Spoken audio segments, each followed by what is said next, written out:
Hello and welcome to Four Quick Cues Book Talk with Enfys. I'm Enfys Book, your host from MajorArtQueerna.com. And joining me this week, I'm extremely pleased to bring Laura Tempest Zakroff, pronouns are she, they, who is a professional artist, author, performer, and modern traditional witch based in New England.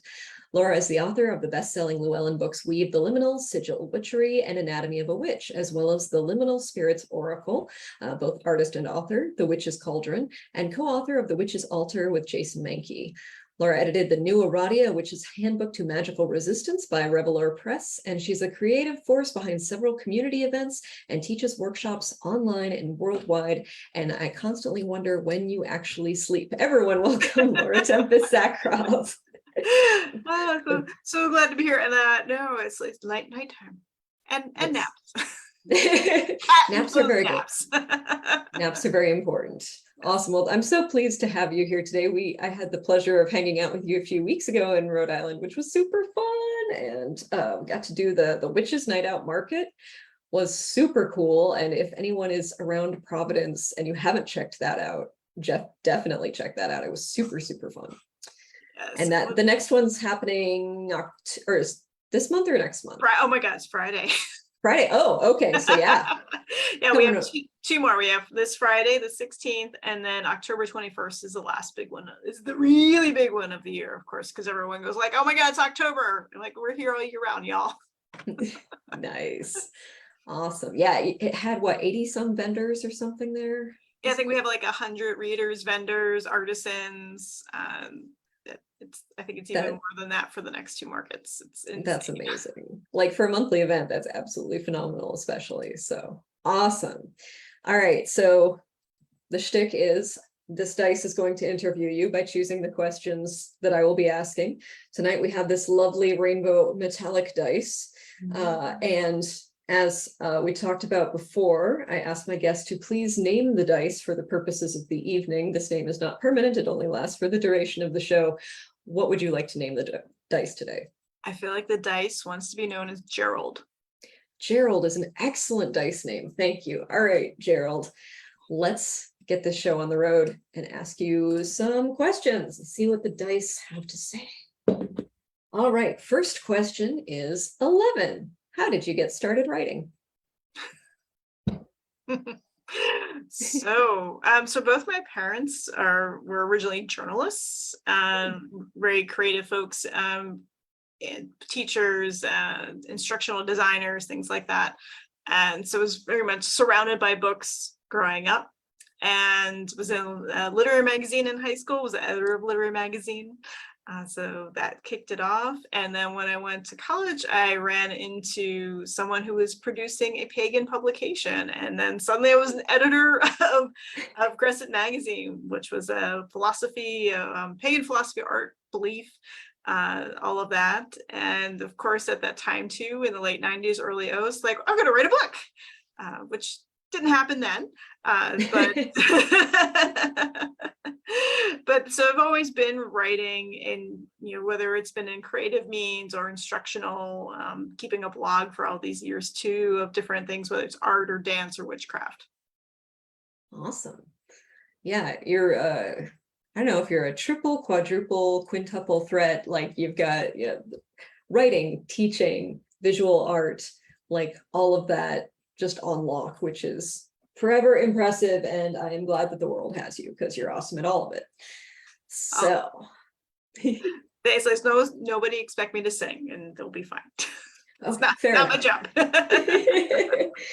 All right. So question number 2, Gerald, what'll it be? Number 12. Where do you like to write? It's right here in this space. This is my studio within our home.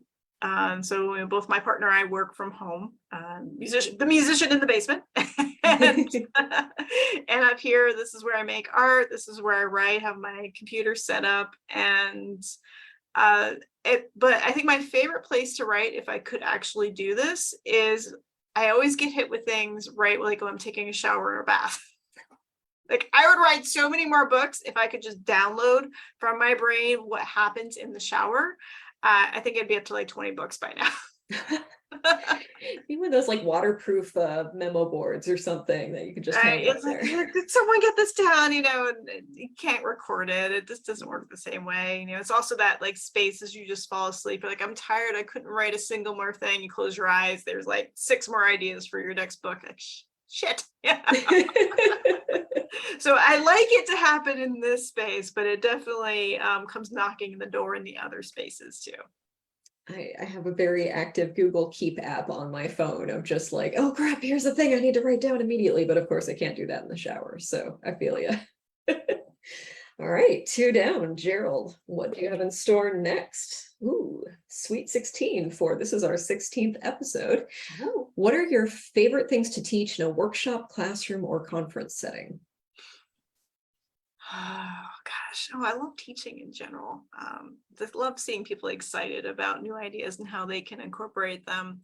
I'd say it's really even-handed between teaching people sacred movement dance, getting to be reacquainted with their bodies and see that they can be powerful. It's like it doesn't matter how tall or short you are, what your body can, what you think your body can do, what can your body actually do, what shape your body's in, what age you are, like all of that.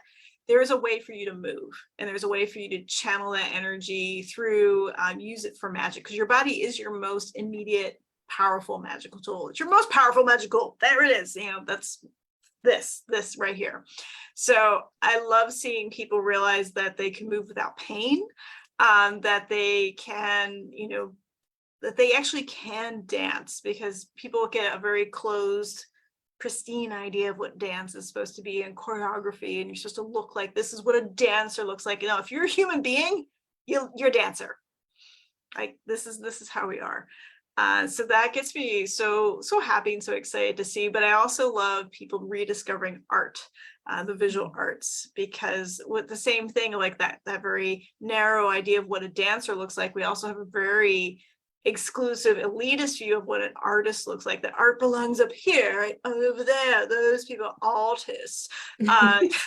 Right, where again, we all did finger painting and made a mess and made little lumps of clay, and we all doodle when we're bored or on the phone with something, right? You pick up a pen, you start making little things, and like that is the same technique that you're using when you're crafting a sigil and doing different things. It does not have to be fine art, it does not have to hang in a museum or a gallery, but being able to realize that you can make a sigil with very little effort or design, and it has something that's potent, powerful, and life-changing. That's also just, I get so excited to see people excited and inspired to see that. I'm like, yes, this is a thing. You knew how to do this, but you just didn't give yourself permission to do it. Yeah, I can't remember. I went to a presentation probably 20 years ago where a person said, okay, everyone close your eyes, go back to when you were 5 years old and raise your hand if at 5 years old you are a good dancer. And like everyone put their hand up, and raise your hand if you're a good artist. Put your hand up. Okay, now today, how many of you are good dancers? How many of you are good artists? He's like, this is the problem. Like we need to reclaim that childlike curiosity and wonder and confidence. Absolutely. And it's so much connected with magic too, right? If we're looking at magic as imagination and being able to play and to create, it's that same part of our consciousness of that dance and the art is coming from too. So in order to be better magical practitioners, we also need to break down those walls that we have about art and dance. Absolutely. Absolutely agree. All right, we have one question left. This goes so fast sometimes.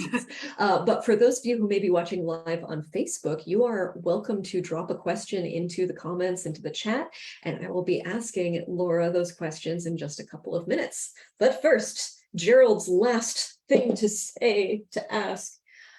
Oh my goodness, it is a critical fail number 1. Tell us about a magical mistake you've made and what you learned from it. Oh, this is always like, where did something, because may I be the eternal optimist and realist? It's like, oh, it didn't work out the way I thought it was, but it actually worked out the way it should. That's fair. I You could definitely do the Bob Ross school and say there are no mistakes, just happy The accidents. happy lessons, happy little trees. I can't think of one in particular, though. Kind of a funny incident is back in the I don't know, late 90s, early O's. We were doing a big Samhain circle in downtown Providence. We did a big lighted labyrinth, like old school lighted labyrinth with the paper lanterns in the sand and the live candles, because LED candles were not a thing. So you just kind of knew, as it was on the brick marketplace, that some of those lanterns were going to go up. And it's fine because they're covered in sand. But we also had, once you went through the labyrinth, we had a table with a hibachi grill, because we didn't have a college, right? I guess college, it's fine, cauldron will, hibachi grill, same thing. And so, putting things in there and incense and such. And somebody actually put a candle in the cauldron. And of course, since it's a hibachi grill, it has the opening with the fire trap. And so as the candle melted, went through the trap, caught on fire, and the wax is dripping down onto the tablecloth, onto the wood table. Whoosh, and we're singing the Samhain fire song, which has like a chorus of something like a burn, fire, burn. And it did. It did. And so we're like, shit, we're never using that shit again.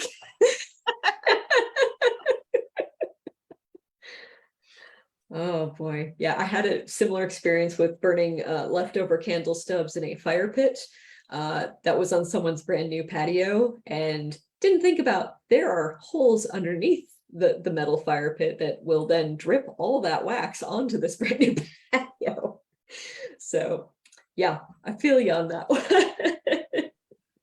It's like, the things we learn. I might have written about that in The Witch's Cauldron. There's a whole bunch of different fire safety things in there. And at the time, the editor's like, do we really need this much fire safety? I said, for every single thing that's in that book, either I or someone I know have done the thing. And so if we put it in this book, hopefully the next generation will bypass. They'll have other great stories, but they won't be about setting things on fire. That is the hope. That is definitely the hope. Well, I need to go see if anyone has questions in the chat. I would love it if you could tell us about whatever you're most excited about right now that you want to share with everyone, and then I'll come back and ask the questions. So I pass the mic to you. Yeah, I have the mic. I've got two exciting things here. First is that in the last month, the new Oracle came out, which is the Anatomy of a Witch Oracle. And this is basically, it is a tool for working with your body, but also looking at what is it that you need to do magically, whether it's a ritual, do you need to do different kind of spell crafting? It's set up in such a way that it makes it very easy to pinpoint what kind of working you need to do, when, where, how you need to do it. And so that's a system of 48 cards that I illustrated and wrote. And then we are very close to the release of Visual Alchemy, which is the follow-up to Sigil Witchery. A little birdie told me it might be in the warehouse even like as of this Friday. So like, please, this is not what it actually, this is the uncorrected proof. But a sneak so pretty. Yeah, I love that cover. Rainbow. So excited. So this is the not exciting version with all the, not the pretty spine and not as much thickness as the actual book. But this is going deeper into like all that stuff I was talking about, getting people to not fear art, to get back into making art and connect it with their magic and with their ritual. That's what this book's about. Fantastic. I'm really looking forward to that one. I am a super fan of Sigil Witchery and I've been using it very recently, actually. I like how easy it is to kind of flip through and make it, it's almost like a sigil dictionary in a way, but I like how there's always space for you to write your own associations. That's really well done. Thank you. Yeah, I know that people are like, oh, I'm supposed to write my book. Like, this is the thing. It's a drawing book, right? It's a workbook. Yes, write in it, draw in it, make lots of notes. And if you have a digital, like, I wasn't thinking at the time about digital books, ebooks and such. But if you are going that route, you still want to have a sketchbook to keep a log and to do it, because it really isn't the doing. It's not just the reading process. You have to draw, whether it's with your finger, with a pen, whatever it is, make the art. Make the thing. Awesome. Well, there's no questions in chat, but I did just drop in there links where people can find you online, buy your book, buy your books. Wow, many books, not just one. I couldn't do that singular. Your books, your art, and your oracle decks. So at this point, I just want to say thank you so much for being here and let folks know about the next things we have coming up. October 26th in this space, I will be asking 4 quick cues of Teresa Reed, whose newest book is Twist Your Fate, which is all about astrology.